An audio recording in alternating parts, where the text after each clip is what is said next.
¿quién pone el valor en el arte para que decidir que si la máscara es o no objeto artístico? Digamos, ¿hay algún grupo de arte, algún sector, digamos, que maneje esa valoración del objeto artístico, que lo determine y lo señale? Porque también, digo, y Heidegger de alguna forma denuncia esto de, bueno, y que también tiene que ver con esto del aura de la obra, es decir, bueno, cuando nosotros también llenamos un espacio de obras de arte y lo convertimos en un museo, también de alguna forma, ¿cuándo o de qué manera se decide que tal obra o tal cuadro tiene que estar ubicado en determinado lugar de ese museo, junto a qué otras obras tiene que estar, cuál es el espacio entre una obra y la otra para poder apreciar realmente lo que el artista quiso transmitir? Pienso también, por ejemplo, hay un documental que me gustó bastante, que es de Marta Minujín, que habla de el Partenón de libros, y mencionaban esta idea de que lo había hecho en el 83 acá en Buenos Aires y después lo repitió en Alemania, y toda la filosofía que ella tiene sobre su obra, cómo transmitir ese pensamiento, esa visión, esas características, esa visión también del pasado, del presente, del futuro, una cuestión temporal, porque como del 83 al 2018, 19, que volvió a hacer esa obra, tiene vigencia todavía su obra, eh, y digamos, en espacios totalmente distintos, con problemáticas distintas, y ella igual con la visión que tiene, logró transmitir eso, y de alguna forma uno ve esa obra, impacta.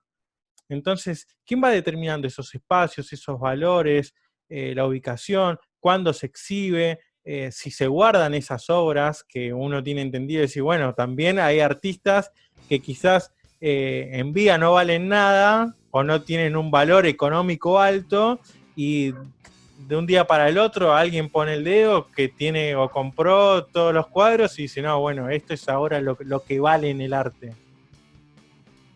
Bueno, qué difícil también. En relación a la cuestión técnica, por ejemplo, la manera en la que se organizan las obras en los museos, esto es qué obra va al lado de cuál otra, todo lo que tiene que ver con iluminación, con ese tipo de cuestiones, muchas veces también con lo que tiene que ver la conceptualización de la obra en cuanto tal, o este diálogo entre la obra y los espectadores, están dados por los curadores, digamos. Eso tiene que ver con todo el mundo aparte, bastante relacionado, por supuesto, que tiene que ver con la curaduría.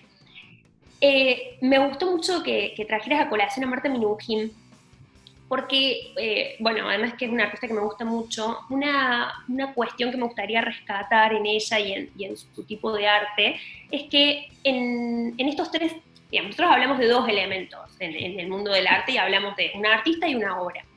Pero nos olvidamos, y vos como un gran defensor de la hermenéutica, de un tercer elemento, que es el espectador, el público, la persona que se para y recibe ese producto artístico, ¿no? Ese mensaje.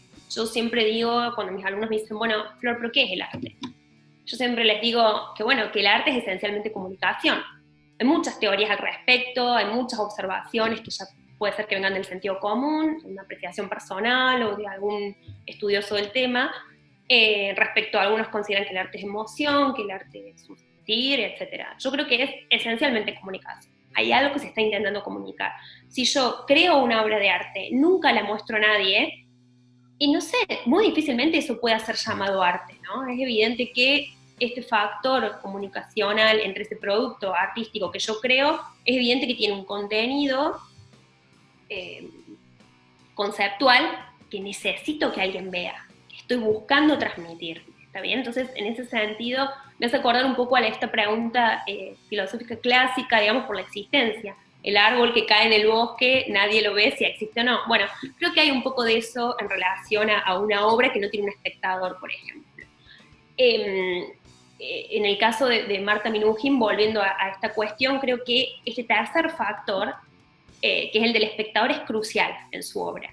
Y que de hecho uno de sus intereses principales es que el espectador se sienta parte de la obra. De vuelta con esta cuestión de por siglos, digamos, así como la idea de mímesis fue la idea rectora en relación a qué era considerado arte y qué no, creo que durante siglos imperó la idea de que el arte era para algunos pocos, ¿no? Y que no era para todos o para todas, digamos, que era un producto más bien circunscripto a un cierto ámbito. Creo que ella hace del espectador una pieza crucial, digamos, ¿no? En este sentido. Y me parece que, volviendo, digamos, también a esto, bueno, quién decide y quién no, creo que también tiene que ver con cuál es la idea que rige en cierto momento histórico. La idea de mímesis, por ejemplo, fue una idea que perduró y que prevaleció, digamos, durante la mayor parte de la historia. Y después se sucedieron una serie de ideas. Hay un texto muy interesante que es de un autor que se apellida Tatarkiewicz, que tiene un texto que se llama Historia de 6 ideas, en lo cual lo que él hace es trazar una suerte de historia del arte, por supuesto atravesada por una serie de problemas filosóficos referidos al mundo de la estética, y muestra la manera en la que ha habido distintas ideas que han regido o han actuado como criterio de demarcación respecto a qué se considera arte y qué no. Por supuesto, la más conocida y la más vigente por muchos siglos ha sido la de mímesis, pero después también ha estado la idea de creatividad, por ejemplo, o distintos tipos de ideas, ¿no? que han regido qué se considera arte y qué no. Creo que hay un poco de eso. Hasta principios del siglo XIX, una obra que no representara fielmente la realidad no era considerada arte, independientemente de lo genial que pueda haber sido. Y creo que esa fue un poco la suerte, o podríamos decir la mala suerte, que corrió Van Gogh.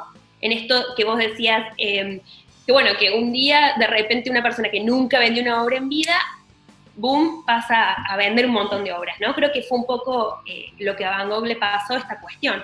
Esto es, en un mundo donde imperaba lo que tenía que ver con si se adaptaba o no a esta forma de representar la realidad orientada a la mímesis o a esta representación más fidedigna de la realidad, entonces era considerado arte.